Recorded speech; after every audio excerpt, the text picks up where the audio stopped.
Guys, welcome back to my channel education Y. So आज हम class ninth की poem पढ़ेंगे, the road not taken. So देरी ना करते हुए पोएम को स्टार्ट करते हैं। पहले हम लो बॉक्स पढ़ेंगे। This well known poem is about making choice. ये जो पोएम है ये हमें अपने अनुभवों and the choice that shape us, जो हम कभी कभार जो हम चुनते हैं, अपने लक्ष्य को चुनने जाते हैं तो हमें बहुत सारी डिफ़िकल्टीज आती है कि मैं ये लूँ वो लूँ। तो इस लाइन का ये मतलब है। और ये जो द रोड नॉट टेकन का जो राइटर है रॉबर्ट फ्रॉस्ट, ये एक अमेरिकन कवि है। और ये जो लिखता है ना, सामान्य रूप से और असाधारण अनुभव से, सादगी किंतु अंतर्दृष्टि से लिखता है। मतलब अंदर ही अंदर लिखता है। ये सिंपली और छोटी है, बट अंदर अंदर वो जो बहुत सारी बातें होती है ना, उसकी समझ आती है। एक छोटी लाइन में भी अगर वो कुछ लिखता है, जैसे कि कुछ भी लिख दिया उसने, ठीक है, एक लाइन लिख दी कि, और उसके अंदर ना उसका इनसाइड मीनिंग बहुत होता है। वो कुछ और बोलना चाहता है और लिखता कुछ और है और अंदर से कुछ और होता है। ऐसे लिखता है वो। साधारण लोगों को सादगी किंतु अंतर्दृष्टि से लिखते हैं वो, ठीक है। आप देरी ना करते हुए हम चाहे पॉइंट को आ सकते हैं। Two road diverged in a yellow wood. देखो, एक जंगल है, उसमें दो सड़कें हैं। एक इस दिशा में जा रही है, एक इस दिशा में। एक लेफ्ट में जा रही है, एक राइट में जा रही है। इन दिशाओं में विविधता है, ठीक है। और ये है ना, sorry, two road diverged in a yellow wood. Two road diverged in a yellow wood मतलब जो दो रोड डाइवर्स्ड है, दो रोड डाइवर्स एक जंगल है। ये हम यहाँ से आ रहे हैं हम, और फिर हम यहाँ पे आके खड़े हो गए और हमें देखा कि यहाँ पे भी एक रास्ता है और यहाँ पे भी एक रास्ता है, तो हम किस रास्ते पे जाएं, ठीक है। और फिर एक मिनट। और येलो वुड का मतलब क्या होता है? पीले पत्तों वाली, पीले पत्ते एक वुड पे झड़े हुए हैं, उसे बोलते हैं। तो जैसे उसका पत्ते झड़ने का मौसम नहीं आता है, जो जिस टाइम झड़ते हैं, तो येलो वुड उसे कहा जाता है, पीले पत्तों वाले जंगल में, ठीक है। And sorry I could not travel both. मैं माफ़ी और मुझे माफ़ी एक minute, sorry. And sorry I could not travel both. मैं माफ़ी मांगता हूँ क्योंकि मैं एक ट्रेवल हूँ, दोनों रास्तों पे नहीं जा सकता। And be one travel long I stood and look down one as far as could to where it bent in the undergrowth. तो इस लाइन का मतलब है, दोनों सड़कों पर ही समय यात्रा नहीं करी एक समय यात्रा नहीं करी जा सकती। मैं वहाँ वो राइटर बोल रहा है कि वो वहाँ लंबे समय तक खड़ा रहता है, उन दोनों सड़कों में से एक की तरह वहाँ तक देखता रहा जहाँ तक उसे वह देख सकता था, उस बिंदु तक जहाँ यह झाड़ियाँ में मुड़ जाती थी और ओझ हो जाती थी, ठीक है। इसका मतलब है,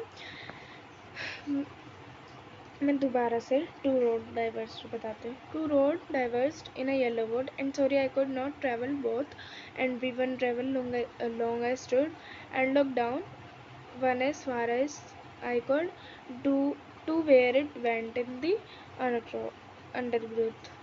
तो इसका मतलब है, जो पीले पत्तों वाले एक जंगल है, उसमें जो दो सड़कें ने, एक इधर जा रही है, एक इधर जा रही है, एक इधर जा रही है, एक इधर जा रही है, ठीक है। दिशा में विभक्त हुई, वो हो रही है, अलग हो रही है, ठीक है। और इसमें लिखा है, and sorry I could not travel both. और मुझे दुख हुआ कि एक अकेला यात्री, वो कह रहा है एक अकेला यात्री होने के कारण मैं दोनों सड़कों पर एक ही समय यात्रा नहीं कर सकता। क्यों भाई, कैसे करेगा? क्योंकि वो एक ही ट्रेवलर है, वो नहीं कर सकता दोनों सड़कों पे। तो फिर आगे कहते हैं and be one travel longest road. मैं वहाँ लंबे समय तक खड़ा रहा तथा उन दोनों सड़कों में से एक की तरफ वहाँ तक देखता रहा। मतलब एंड एक minute, and look down one as far as I could. ठीक है, समय तक खड़ा रहा, मतलब मैं वहाँ लंबे समय तक, वो क्या राइटर कह रहा है, वो वहाँ तक लंबे समय तक खड़ा रहा और उसको जितना दूर तक उसने देखना चाहा उतने दूर तक वो देखता रहा जब तक बिंदु ना समाप्त हो, मतलब ख़त्म नहीं होती। ठीक है, ठीक है।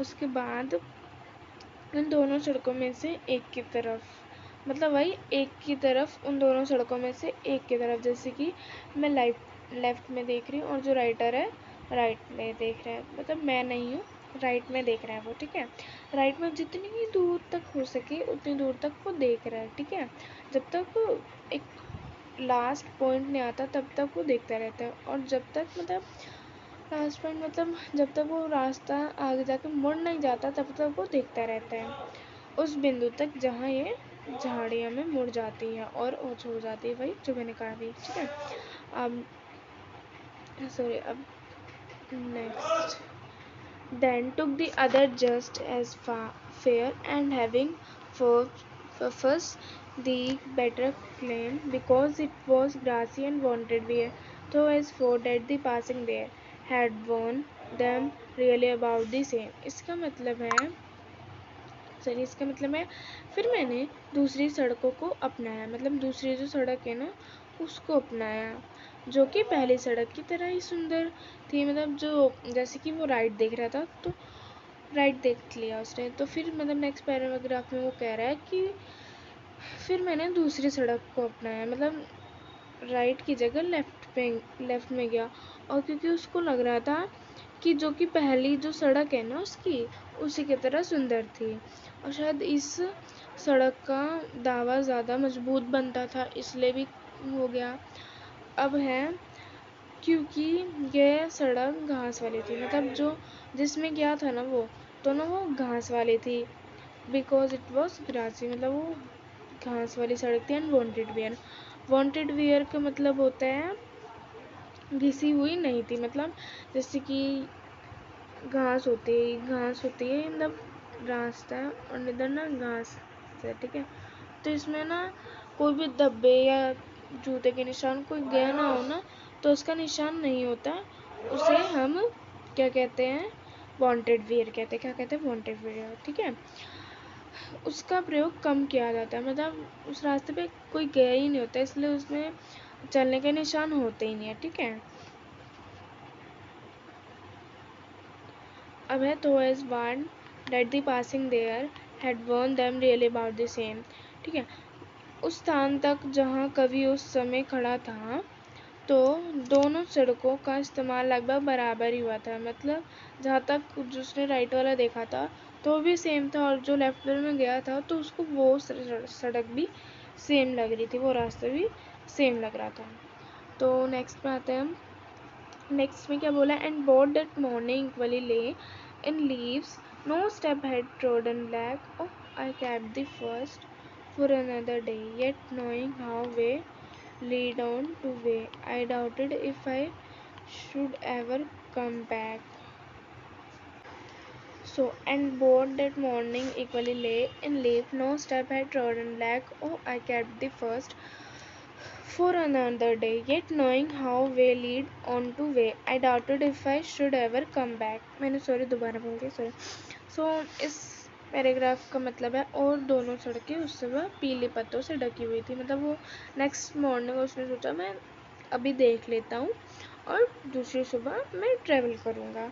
सो मतलब राइटर ने सोचा। ठीक है, तो फिर दूसरी सुबह हुई तो और दोनों सड़कें उस सुबह पीले पत्तों से ढकी हुई थी, मतलब and board date morning equally, वही जो दोनों सड़कें थी अभी मतलब उस समय पीले पत्तों से ढकी हुई थी। ठीक है, और ये क्या है, इन लीव्स नो स्टेप है ट्रॉडन ब्लैक, मतलब ये जो पत्ते यात्रियों के पैरों के नीचे जैसे नहीं कुचले जाने के कारण काले नहीं पड़े थे। जैसे कि हम जाते हैं कहीं, जैसे कि हम पार्क जाते हैं तो जो हम चलते हैं उस पर ग्रास पे निशान लग धब्बे लग जाते हैं, निशान लग जाते हैं, मतलब हम चलते हैं तो ग्रास दब जाती है, तो उस पर हमारे कीचड़, जैसे कि हमारा कीचड़ लगा हुआ पैर में चाहे कुछ भी हो तो निशान हो जाता है, मतलब धब्बा लग जाता है, कुचले जाने के कारण काले नहीं पड़ते, मतलब काले नहीं पड़ते।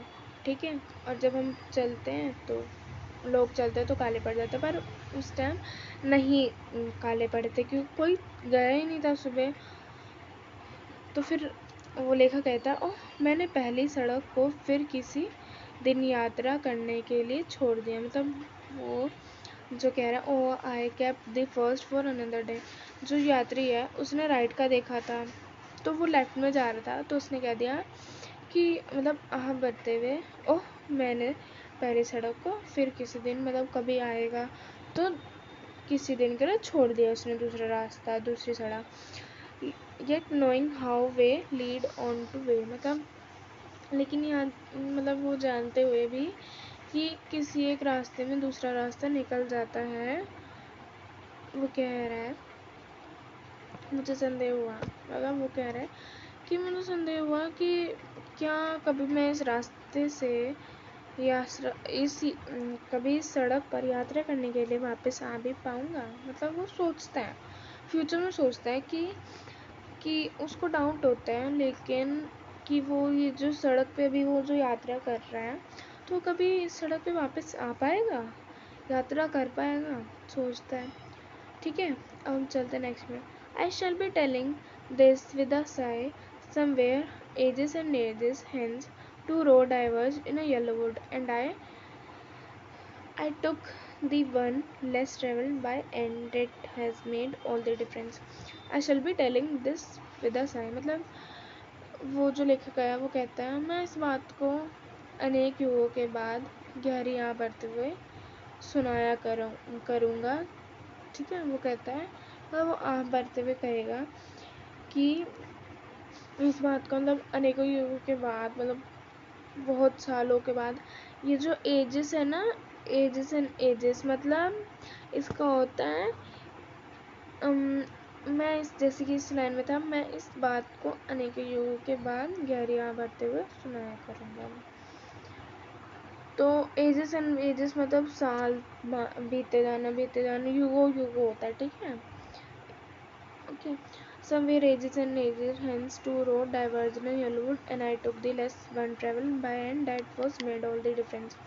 तो उसने कहा कि मैं इस बात को अनेकों युगों के बाद गहरी आह भरते हुए सुनाया करूँगा कि मतलब कि वो कहता है कि एक जंगल में दो सड़क थे, मतलब वही जो शुरू में था, तो वो अलग अलग दिशाओं में जाती थी और फिर वो कहेगा जिस पर वो गया था लोगों ने यात्रा की थी, जिस पर मतलब जो जिस उस पे क्या था, तो उस सड़क पे उस लोगों ने, मतलब लोग जो थे उनने कम यात्रा की थी।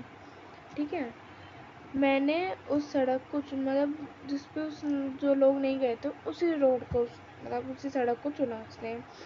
और फिर वो कहता है और मैंने इस निर्णय ने और उसके इस निर्णय ने उसको विशाल अंतर ला दिया था। ठीक है, उसको निर्णय लेने में विशाल अंतर ला दिया था।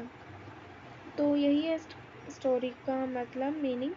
एंड फर्स्ट ऑफ ऑल मैं भूल गई थी इस पोएम का राइटर रॉबर्ट फ्रॉस्ट है, जो वैसे मैंने शुरू में बता दिया था बट अभी बता दी। ठीक है, सो ये थी आपकी poem the road not taken. So don't forget to like, subscribe and share. Comment करके ज़रूर बताना कि मैं जो समझाती हूँ अच्छा लगता है कि नहीं लगता। ठीक है।